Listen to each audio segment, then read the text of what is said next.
قرآن جس سورت سے شروع ہوتا ہے، سبحان اللہ، آج بات کریں گے سورہ فاتحہ، ویری فرسٹ سورہ آف قرآن۔ اس کا مقام نزول کیا ہے؟ اکثر علماء کے نزدیک سورہ فاتحہ مکہ مکرمہ میں نازل ہوئی۔ امام مجاہد رحمۃ اللہ تعالی فرماتے ہیں کہ سورہ فاتحہ مدینہ منورہ میں نازل ہوئی، اور ایک قول یہ بھی ہے کہ سورہ فاتحہ 2 مرتبہ نازل ہوئی، ایک مرتبہ مکہ پاک میں، دوسری مرتبہ مدینہ منورہ میں۔ اچھا، اس میں آیات، کلمات اور حروف کی تعداد کیا ہے؟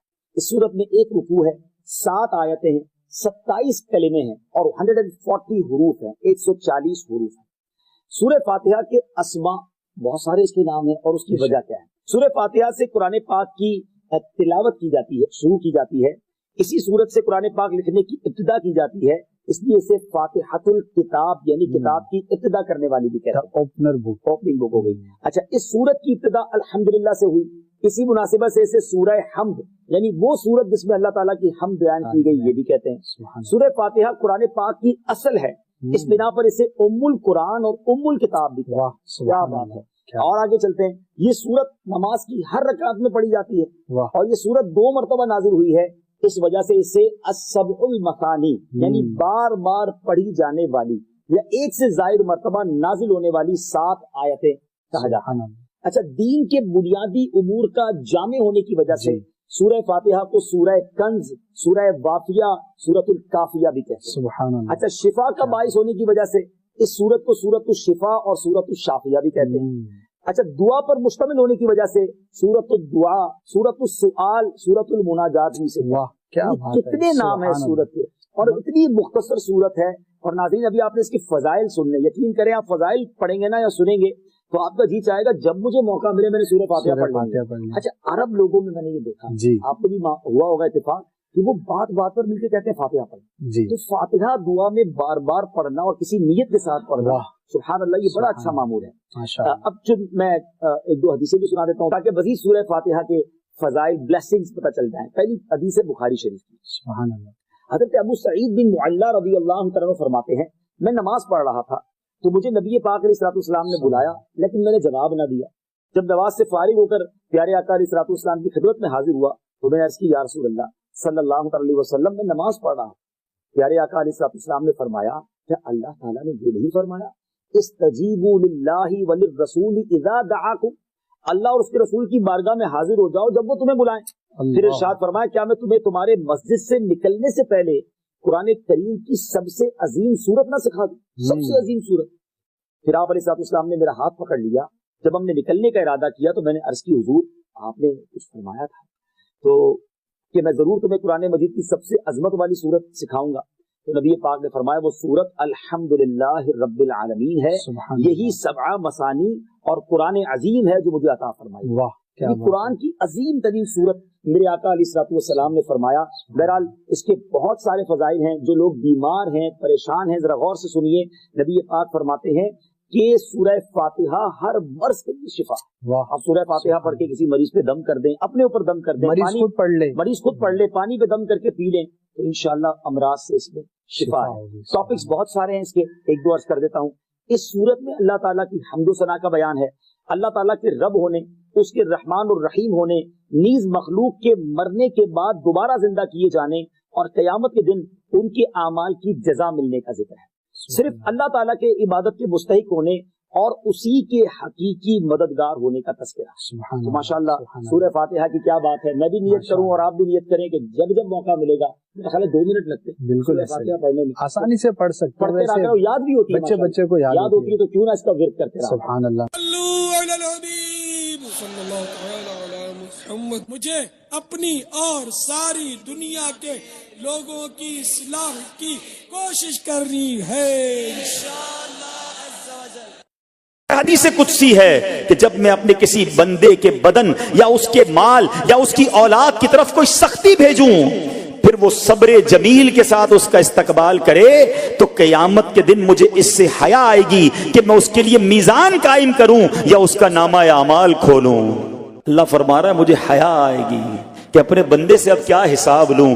جب آزمائش بھیجی تھی تو اس نے صبر کیا تھا, اس نے شکوہ نہیں کیا تھا. خدا کی قسم میں آپ سے پوچھتا ہوں, میرا کوئی نقصان ہو جائے اور قیامت کے دن میرا نامہ اعمال نہ کھولا جائے, مجھے اللہ کی بارگاہ میں حساب نہ دینا پڑے, مجھے بتاؤ یہ دنیا کے حساب نقصان کی کیا حیثیت ہے اگر ادھر بخشا جائے. سنو تو صحیح, رب فرما رہا ہے کہ مجھے حیا آتی ہے کہ اس کے لیے میزان قائم کروں یا اس کا نامہ اعمال کھولوں. ارے یہ ساری دنیا کی دولت, یہ ساری دنیا کی آسائش ایک طرف, اگر قیامت کے دن حساب کتاب میں آسانی مل جائے, اللہ بلا حساب جنت میں داخل کر دے, اس سے بڑھ کر کوئی نعمت نہیں. مگر آج افسوس یہ ہوتا ہے کہ اگر کسی پر امتحان آتا ہے وہ اس امتحان میں فیل ہو جاتا ہے. اس حدیث میں ایک لفظ استعمال ہوا صبر جمیل کے ساتھ. اب یہ بھی بڑا مسئلہ ہے کہ لوگوں کو یہی نہیں پتا کہ صبر جمیل ہے کیا. لوگ کہتے تو بہت ہیں اللہ پاک آپ کو صبر جمیل عطا فرمائے, اب اس سے پوچھو بھائی صبر جمیل کی تعریف کیا ہے, تو پھر تعریف نہیں پتا ہوتی. یہ کسی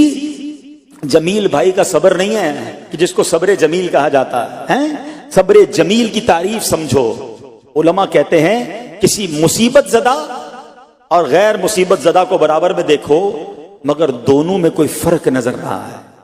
یعنی چہرہ بھی نہ بتائے کہ وہ کسی مشکل میں ہے, اس کی عادتیں بھی نہ بتائیں کہ وہ کسی پرابلم میں ہے, یعنی اس کو دیکھ کر پتہ ہی نہ چلے کہ وہ بڑی مشکل میں ہے. فرمایا یہ ہے صبر جمیل. مگر آج ہمارا حال یہ ہے, ہمارا چہرہ بتا دیتا ہے بھائی خیر تو ہے, بڑی ٹینشن میں ہو, ہاں یار کیا کروں بس موبائل ٹوٹ گیا, ارے بھائی بڑی چہرے پہ بڑی ہوائیاں اڑ رہی ہیں, بس کیا کروں جناب آج 5,000 روپے کھو گئے. 5,000 روپے کھو جائیں, چھوٹا سا نقصان ہو جائے, ہمارا چہرہ بتا دیتا ہے کہ ہمارے ساتھ کوئی معاملہ ہوا ہے. صبر جمیل یہ ہے کہ دیکھ کر کوئی پہچان ہی نہ سکے کہ یہ بندہ کتنی مشکل میں ہے, چاہے اندر کتنی تکلیف میں ہو, دنیا والوں کو نہ بتائے کیونکہ وہ رب کا بندہ ہے, وہ اللہ کی بارگاہ میں فریاد کرے. یہ صبر جمیل ہے اور اللہ اسے ہم سب کو نصیب فرمائے.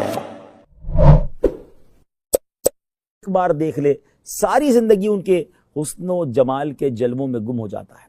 جی ہاں, وہ آقا جن کا آپ نے بھی اور میں نے بھی کلمہ پڑھا ہے صلی اللہ تعالی علیہ وسلم, وہ دکھتے کیسے تھے, وہ نظر کیسے آتے تھے, ان کا حسن کیسا تھا.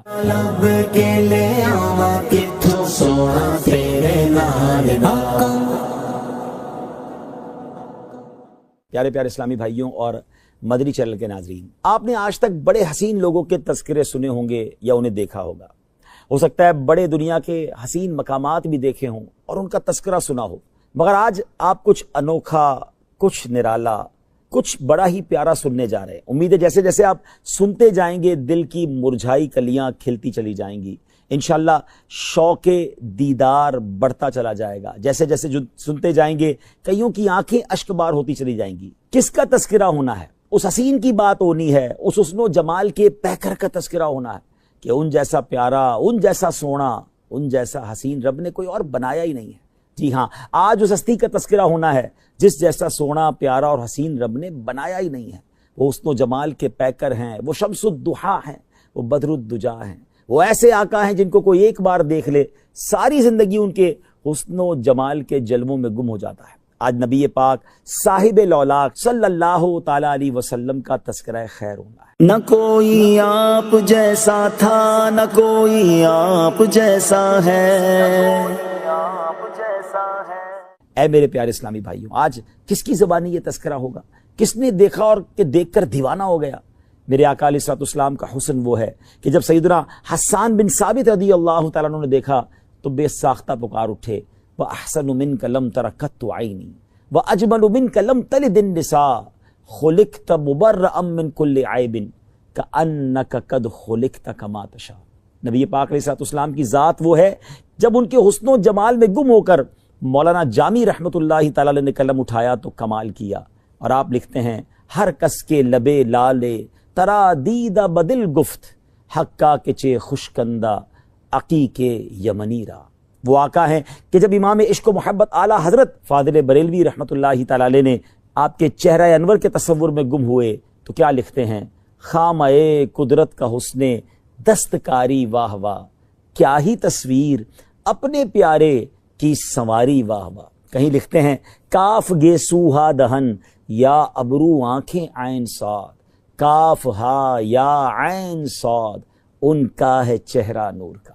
جب مولانا حسن رضا خان صاحب نبی پاک علیہ الصلوۃ والسلام کے جلووں میں گم ہوتے ہیں تو پھر کیا خوب لکھتے ہیں کہ ایسا تجھے خالق نے طرحدار بنایا، یوسف کو تیرا طالب دیدار بنایا، کونین بنائے گئے سرکار کی خاطر، کونین کی خاطر تمہیں سرکار بنایا۔ مفتی اعظم ہند مصطفیٰ رضا خان صاحب رحمۃ اللہ تعالی جب قلم اٹھاتے ہیں تو کیا لکھتے ہیں کہ خدا کی سلطنت کا دو جہاں میں کون دولا ہے، تم ہی تم ہو، تم ہی تم ہو، یہاں تم ہو، وہاں تم ہو۔ اور پھر میرے شیخ طریقت امیر اہل سنت بانی دعوت اسلامی مولانا محمد الیاس عطار قادری دامت برکاتہم العالیہ جب قلم اٹھاتے ہیں، آقا کے جلووں کا تصور جماتے ہیں تو پھر کیا لکھتے ہیں، تیرا خلق سب سے بالا، تیرا حسن سب سے اعلیٰ، فدا تجھ پہ سب زمانہ، مدنی مدینے والے۔